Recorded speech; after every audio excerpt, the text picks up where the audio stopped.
로마 시대를 지금 공부하고 있는데 로마의 기독교 10대 박해가 있습니다.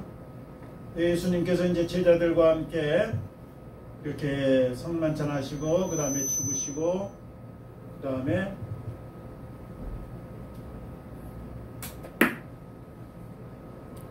이제 부활하시고 승천하시고 그리고 나서 이제 성령 강림이 마가 요한의 타락방에 임하면서부터 교회가 시작됩니다.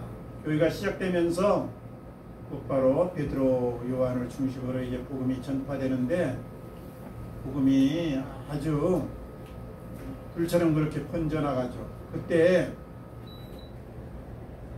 핍박이 따릅니다. 핍박. 유대 당국자의 기득권층에 의해서 제사장이나 유대인들의 그 기득권층에 의해서 핍박. 왜냐하면 자기들의 그 여러 가지 가졌던 혜택을 누리지 못하고 또 예수를 자기들이 죽였다고 그렇게 결국 이제 범인이 될 상황이 되고 또 그 다음에 백성들의 인기가 제자들에게 또 예수님에게 쏠리니까 시기하는 마음으로 그리고 기득권의 그 이익을 잊어버릴까 봐서 핍박을 하게 되죠. 그래서 야고보가 이제 첫 번째 순교를 합니다. 그 다음에 베드로가 이제 복음을 전하는데 핍박이 와가지고 이제 흩어집니다. 흩어져. 핍박이라는 거는 외적으로는 굉장히 좋지 않는 건데 내적으로 보면 하나님의 이 역사 가운데 핍박의 역사가 없으면 이게 사람이 순수해지지 않고 또 열정이나 또 여러 가지 참된 것을 가려내기 어려워요. 그래서 이제 이 핍박을 통해서 옥석이 가려지기도 하고 핍박을 통해서 또 하나님이 더 크게 역사합니다. 그래서 이방으로 이제 복음이 확산되죠. 베드로도 예루살렘에서 이제 다른 지역으로 이렇게 가게 되고 또 사도 바울과 그리고 뭐 바나바를 중심으로 이방 선교에 이렇게 열심을 내다 보니까 로마 이제 다스리는 그 천역에 복음이 퍼져나가기 시작합니다. 로마는 이제 처음에는 복음에 대해서 그렇게 뭐 방해를 하거나 여러 가지 제재를 가하지 않았습니다.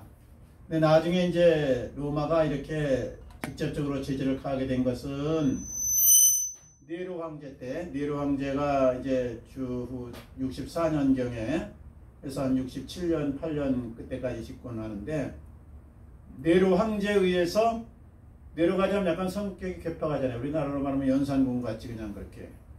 그래가지고 시가지에 불을 놓고 그것을 바라보면서 시를 싣다가 나중에 이것이 문제되니까 이제 소문을 기독교인들이 그랬다. 기독교가 이제 퍼져가기 시작하는데 마침 잘 됐다. 그래가지고 기독교인도 잡을 겸 자기 누명도 벗을 겸 해가지고 자기가 이제 덮어 씌운 거죠. 그래가지고 기독교인들에게 드디어 핍박이 임합니다. 그래서 그때 이제 순교를 당하는데 베드로하고 바로 사도 바울이 네로 때 순교를 당했다 이렇게 알려지고 있어요. 참 이 기독교 역사는 우리가 이렇게 복음이 들어가면 복을 받는 것이지만 이 영적인 복은 즉각적으로 임합니다. 영적인 복. 그래서 사망에서 생명으로 옮겼느니라. 그러니까 우리 육신적인 이 죽음에서 영원히 산 생명으로 옮겼어요. 그런데 정신적인 이 개혁은 그렇게 예수 믿다고 하고 갑자기 성격이 바뀌거나 막 인품이 완전히 달라지지 않습니다. 서서히 말씀 안에 살고 기도하고 성령의 도움을 받아 인도를 받아서 우리가 자꾸 결단할 때 서서히 그래서 이제 이 기독교가 들어간 나라를 보면 처음에 영적인 이 복을 받고 그 다음에 정신개혁의 역사에는 정신개혁이 되는 거예요. 잘못된 습관, 못된 습관, 체질하다는 이 악습, 그동안 세상 신을 따라서 그렇게 잘못을 했던 것이 변화되기 시작해요. 그 다음에 이제 육신적인 복이 오는 것은 한참 후입니다. 이 씨앗을 심어놓으면 금방 열매 따는 게 아니고 그 채소에 따라서 뭐 열흘 있다 먹는 것도 있는데 뭐 몇 년 있다가 그냥 열매 열리는 거 있잖아요. 예수 믿고 복 받는다 그럴 때 어떤 우리가 육신적인 이 복에다 한정을 하면 이게 안 됩니다. 그래서 영적인 복은 즉각 임하고 정신적인 우리 여러 가지 축복은 서서히 개혁되고 그리고 이 육신적인 삶까지 바뀌는 데는 한참 걸린다. 이건 초대교회도 마찬가지고 우리나라도 복음이 들어와서 마찬가지입니다. 그러니까 처음에 예수 믿으면 뭐가요? 영생을 받는데 베드로가 묻잖아요. 우리가 주님을 위해서 이렇게 따르고 주의 제자로 이렇게 나섰는데 무엇입니까 우리가 그러니까 너희가 이렇게 나를 따라서 전적으로 이렇게 삶을 사니 영생을 얻지 못할 자가 없고 그리고 하늘의 유업을 받을 것이다 말씀하면서 그때 가서 핍박을 겸하여 받고 그래서 이 로마 시대 때 아주 엄청난 핍박이 네로 황제 때부터 이 콘스탄티누스 313년에 밀라노 칙령 발표하기 전까지 엄청난 이 순환의 역사가 따릅니다. 한 260여 년간인데요. 그때 이제 시대적으로 잠깐씩 왕들이 이제 그냥 봐주는 경우가 있었어. 그러니까 인생 개인도 고난만 넘어오면 사람이 지쳐가지고 없어지고 너무나 즐거움만 주면 방종하고 엉뚱하게 부패하고 그래서 이제 하나님도 적절히 곤고한 이제 형통한 날을 병행하시잖아요. 기독교 역사도 마찬가지예요. 313년까지 아주 숨통이 좀 튀었다가 완전히 억압을 당했다가 숨통이 좀 튀었다가 억압을 당했다가 그 중에 이제 10대 박해가 있는데 대부분 이제 그때는 예수를 믿게 되면은 이제 공직에서 쫓겨나고 경제적인 활동하기가 어렵고 그 다음에 이제 잡히면 순교를 하거나 이제 반병신이 돼야 되고 이런 형편입니다. 그러니까 예수 믿기가 얼마나 힘들어요. 그러니까 육신적인 삶을 멋지게 살 거냐 아니면 예수를 믿고 영원한 영생의 나라로 들어갈 거냐 이 선택의 둘 중 하나밖에 없는 거예요. 예? 우리는 얼마나 좋아요. 우리는 얼마나 좋아. 예수도 믿을 수 있고 육신적인 삶도 열심히 살면 편안하게 그저 돈도 벌 수 있고 또 내 원하는 꿈도 이룰 수가 있고 참 감사한 시대에 태어났죠. 우리가 여기 10대 박해가 있는데 네로 황제, 트리온 황제, 도미티안, 또 하드 트레인, 마르쿠스, 셉티무스, 막시미누스, 데카우스, 발레리안, 디오클레티안. 다 이거 뭐 하나하나 설명하자면 한 왕에 대해서 황제에 대해서 한 번씩 해야 되지만은 이게 약하고요. 10대 박해가 있었다. 그러니까 한 260년 동안 카타콤 생활을 많이 했습니다. 기독교인들이.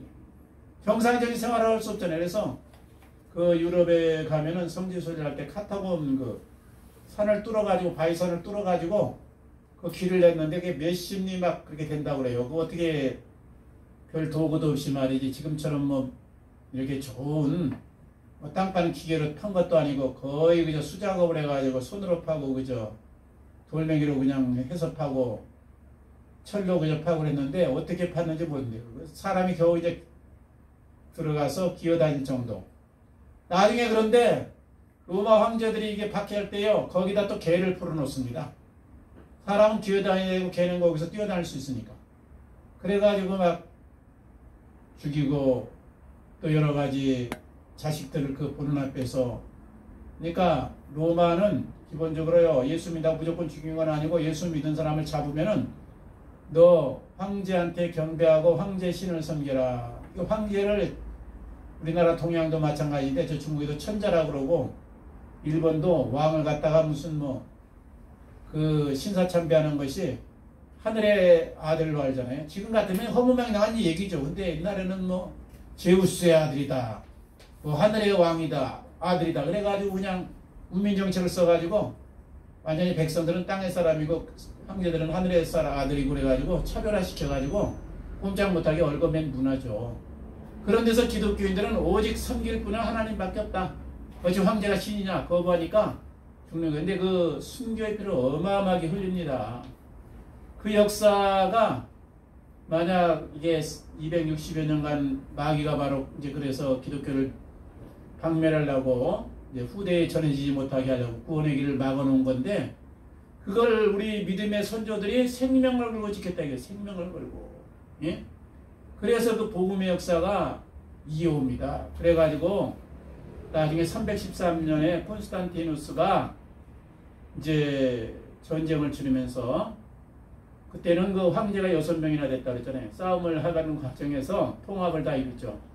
그래서 313년에 이제 312년에 싸움에서 서로마 황제가 둘이었는데 싸워가지고 이겨가지고 원래 분리했는데 꿈에 지시를 받아가지고 그리스도 깃발 갖고 나가라. 그래서 거기서 승리해가지고 이제 동로마 황제하고 둘이서 밀라노 칙령이라는 걸 발표합니다. 그건 이제 기독교를 일반 종교처럼 인정한다. 기독교 믿는다고 해서 불이익당하지 않는다. 이 칙령이에요.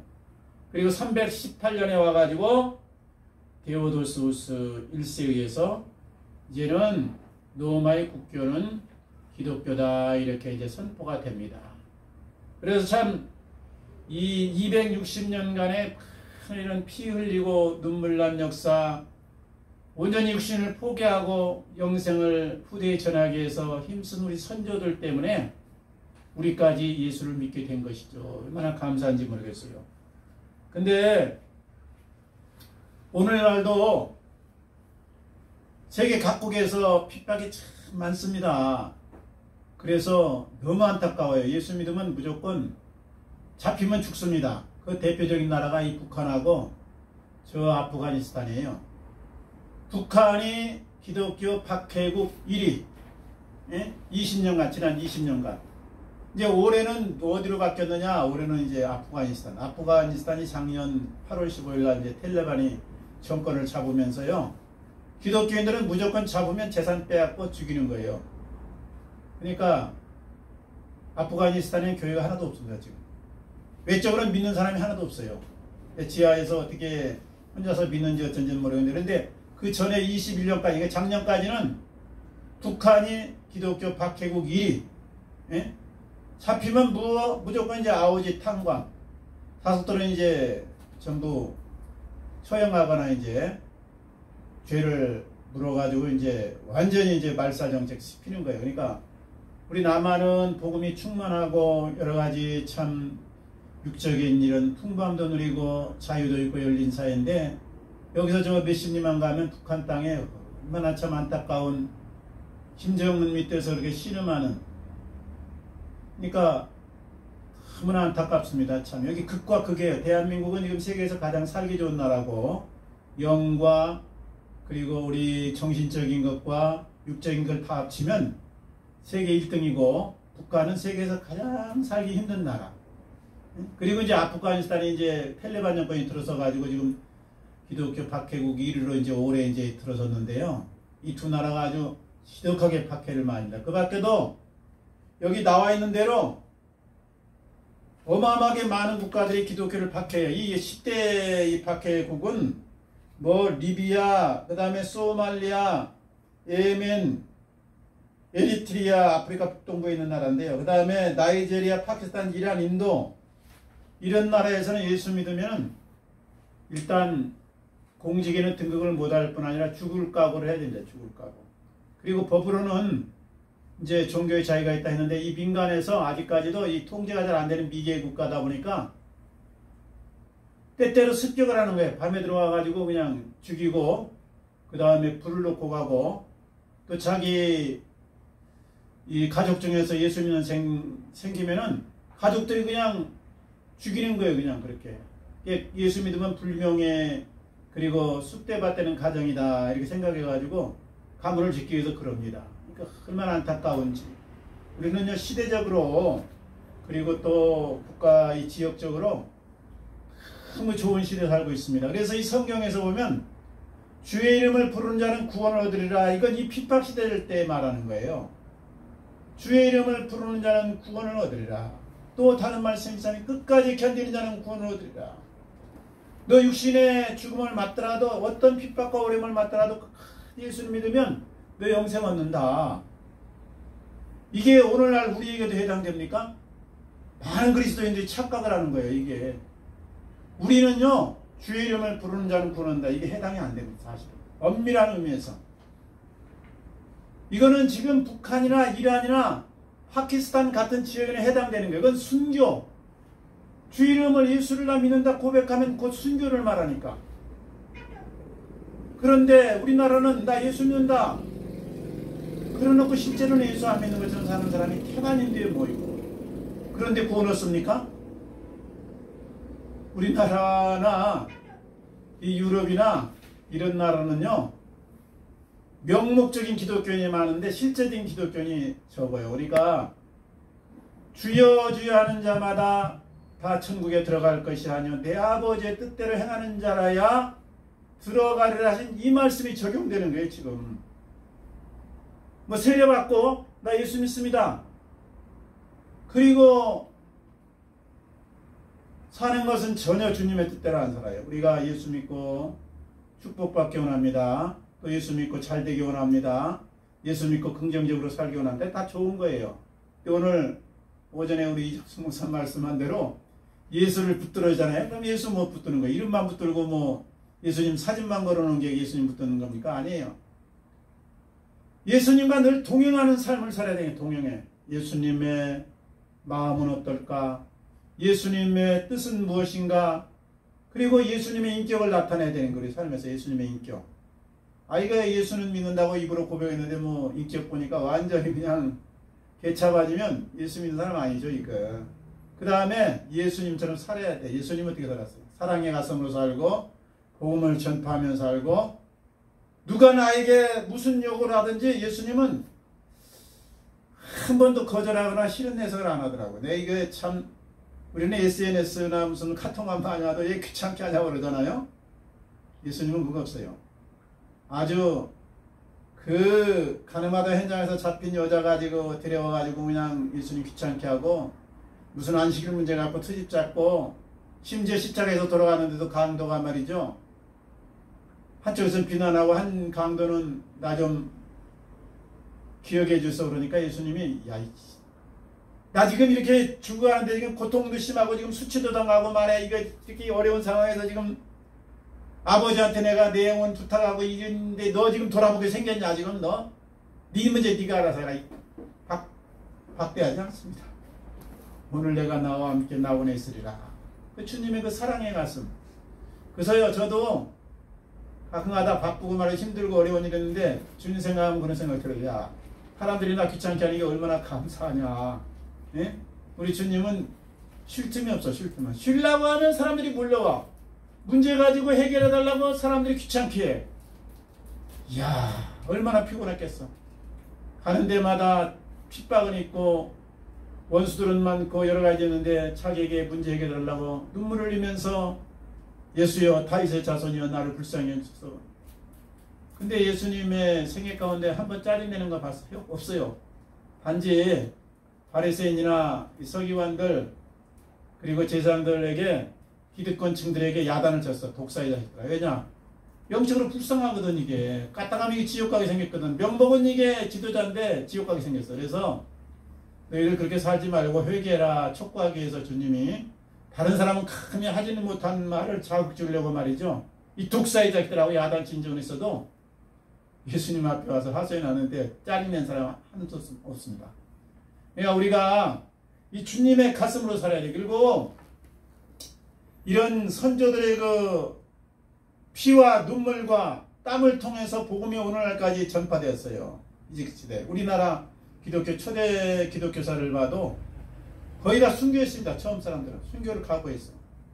그리고는 이 복음을 위해서 내가 죽겠다 각오하고 후손들에게 빌려주기 위해서 나라에서 이게 여러 가지 불이익을 당하는데도 지켜냈단 말이죠. 지켜냈어.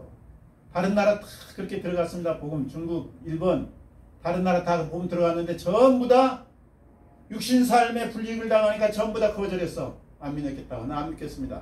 일본 뭐 기독교 역사 우리보다 한 200년, 100년 앞서 들어갔죠. 중국 일찌감치 중국은 몇백 년 전에 들어갔어요. 기독교. 다 거절했어요. 다 선조들이. 우리 선조들만 좋습니다. 나 죽겠습니다. 예수 믿다 죽으면 주님이 영생 보존하고 책임지시고 또 우리 후손도 주님이 복주를 또 믿습니다. 그래가지고 우리나라까지 복음이 들어오고 이렇게 우리가 예수 믿게 된 거 아니에요. 그러니까 우리가 이 평안시대에 예수 믿는 방법하고요 고난시대에 예수 믿는 방법이 틀립니다. 지금은 누구나 다 예수 믿기 쉬워요. 근데 이 영적인 그 육적인 축복을 다 누리고 살아요. 우리가 육적으로도 자유의 나라죠. 풍성하죠. 영적으로도 예수 믿기 가장 좋죠. 정신적으로도 열린 사회되고 개혁되었죠. 지금도 저 아프리카 중동 지역은 여권이나 인권이라는 것이 없습니다. 이게 자꾸 아주 예? 대표적인 나라의 북한인데 인권이 없어. 그냥 인간이 인간 대접을 못 받아. 근데 거기 태어났으면 어떻게 해? 이거 할 수 없지 뭐. 둘 중에 하나죠. 육신 생명이냐 영적인 생명이냐 둘 중에 하나요. 우리는요 예수도 믿고 육신적으로 잘 될 수가 있어요.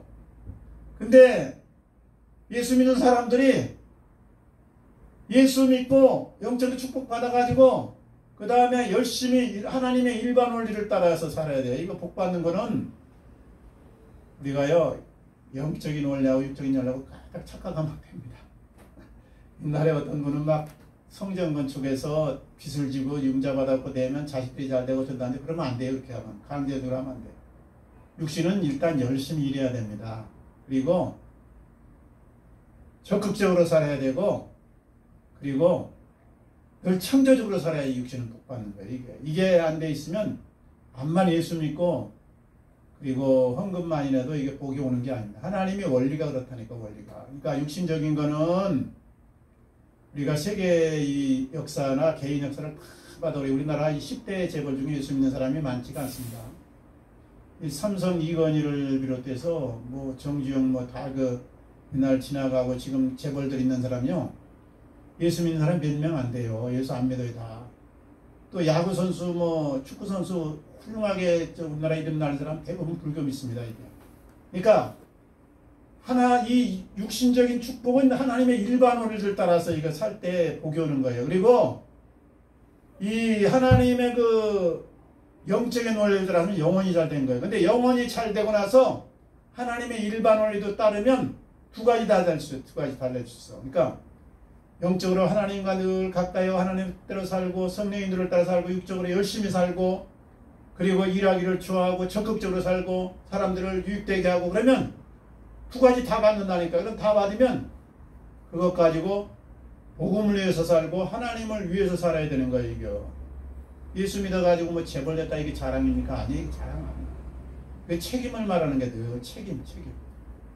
유럽이 일찍 이제 콘스탄티노플 황제가 되고 나서 사회 개혁을 이뤘어요. 그래서 노예 이거 검투사 그것도 없애고 약간 잘못된 패스트 하나님이 이제 그를 통해서 일한 거죠. 그렇게 역사를 바꾸는데 그 이후에 380년 이후에 기독교가 봉인되고 나서 기독교가 타락하기 시작합니다. 그래가지고 하나님한테 받은 축복을 가지고 여러 가지 과학이 발달되고 지식이 발달되고 문화가 발달되고 풍성하니까요. 그 뭐였냐. 흉쇄 때 보세요. 어둠의 시대잖아요. 영적으로. 이게 교황이 십자군 전쟁이나 일으키고 말이죠. 사람들 가서 죽이라고 명령이나 내리고 가서 영국이 뭐 한 겁니까? 영국이 대영제국으로 하나님의 나라가 돼서 성공회가 국회거든요. 그래서 복 받은 겁니까? 아니야. 이게 그 총 가지고 가서 막 사람들 잡아다가 노예 삼고 식민지 국가에 가서 털어다가 막 분질러 버리고 그거 물자 갖다가 그냥 자기네 자국에서 띵까라땅까 하면서 놀고 그래가지고 전부 이슬람화가 되었다네. 그 중세 때 지금 터키 전부 이 중동 이쪽에 전부 지금 이슬람화 되고 지금 기독교인이 지금 33%고 이슬람이 지금 24% 되어 있지만은 점점점 기독교는 지금 문을 닫고 전부 다 이슬람화 지금 성전되고 있어요. 왜냐? 기독교인이 책임을 다해서 우리 순교자적인 신앙을 끝까지 견지했어야 되는데 중간에 하나님이 축복을 주니까 변질돼가지고 엉뚱한 짓을 너무 많이 했어요. 이게. 그래가지고 완전히 세계를 초토하면서 옛날 뭐 징기스칸이나 말이죠. 옛날에 뭐 알렉산더나 나폴레옹처럼 말이죠. 세계 정복하는 것이 뭐 큰 아주 업적인 것처럼 말이지. 복받은 것처럼 오해를 해가지고 스페인, 독일, 포르투갈, 영국, 미국 다 엉뚱한 짓 했잖아요. 그래가지고 지금 기독교가 지금 하향세를 걷고 있습니다. 하나님의 축복을 제대로 감당을 못했다 이거죠. 전부 다 착취문화 이렇게 해가지고 참 안타까운 역사입니다.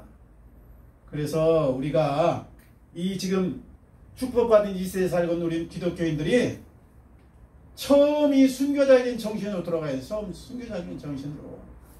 저는 이제 6.25 때 태어났기 때문에 6.25 이제 마지막 끝날 해에 태어났는데 그 어려운 시절에 이렇게 변화된 걸 한 60, 70년 돌아보면 아주 꿈 같습니다. 지나온 세월이. 우리나라가 어떻게 이렇게 나라가 됐는가.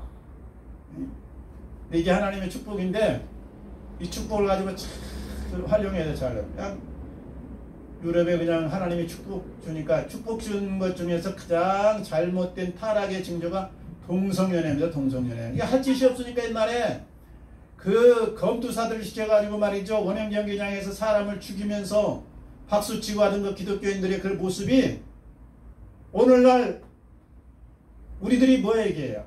하나님이 너무 축복을 주니까 막 향락 문화가 앞서다가 나중에는 막 동성연애 뭐하고 지금 퍼져나가면서 정당화하고. 야, 우리 초대교회 이 성도들의 정신으로 들어가야 돼요. 그러니까 초대교인들은 주의 이름을 부르는 자는 구원 얻는다. 우리는 주의 이름을 부른다고 해서 구원 얻지 않는다. 못한다. 저는 이게 제 믿음의 믿음. 주의 이름을 부른다고 구원 얻는 것이 아니고, 그거는 죽어갈 때 마지막 신앙 고백 보면 구원을 얻겠지만, 아버지의 뜻대로 행하는 자가 이 초대교회 정신 가지고 주의 이름을 부르는 그런 성도들이 구원 얻고 하나님의 백성 됩니다. 그래서 저도 영적인 그 은사, 은혜를 많이 갈급해가지고 그걸 다는 안 믿지만 이 저 내세에 대한 그리고 여러 가지 신비적인 천국 간증, 지옥 간증 많이 들어보니까 결코 예수 믿는 것이 쉽지 않더라고요. 이게 천국 가는 게. 그러니까 우리가 예수 믿는 사람이 10명이 달면 1명 정도 들어간다. 저는 그렇게 개인적으로 생각합니다. 그거는 뭐 모르는 거죠. 확실한 거는. 그러나 삶이 뒷받침되지 않는 이 믿음이라는 거는 하나님이 그렇게 인정을 안 하시는 것 같아서 예수를 늘 가까이 하고 성령의 인도를 따라 살고 주님의 가슴으로 살고 인격으로 살고 그리고 복음 전도에 열정을 가지고 살아야 된다. 이것이 하나님의 뜻이 아닌가 이런 생각을 합니다. 한 주간도 승리하시고 우리 초대교회 그리고 우리 믿음의 선조들의 이 신앙을 본받아서 우리 넉넉히 하늘나라 들어가시고 우리 영광스러운 하나님의 열매를 많이 맺으시기 바랍니다. 마치 기도하겠습니다. 아버지 감사합니다. 긍휼과 자비를 베풀